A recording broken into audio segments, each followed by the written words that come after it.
information on Space to Ground. Welcome to Space to Ground, your weekly look at what's happening on board the International Space Station. I'm Dan Hewitt. The first spacewalk of the year is in the books and ended a bit unexpectedly.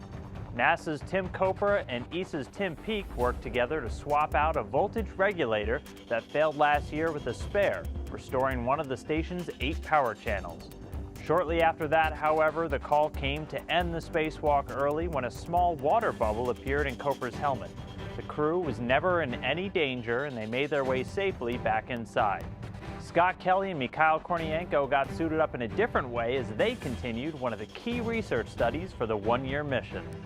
For the third time, the duo strapped into the Russian Chibis suit for the fluid shifts experiment. Scientists are still trying to pinpoint why some space flyers have vision problems while in microgravity, something they suspect could come from increased fluid pressure in the head.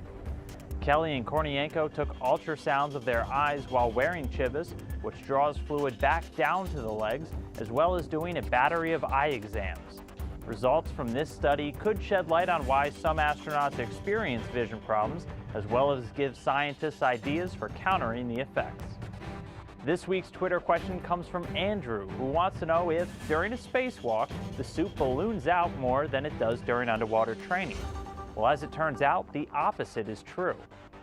Both suits are pressurized, so the difference between the inside and outside of the suit is 4.3 psi.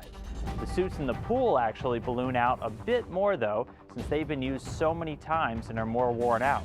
But astronauts don't really notice this. The biggest difference astronauts experience between the two environments is starting and stopping. It's much easier to start motion in space with no resistance, but harder to stop with nothing to slow you down. Keep sending us your questions using the hashtag #SpaceToGround. We'll see you next week.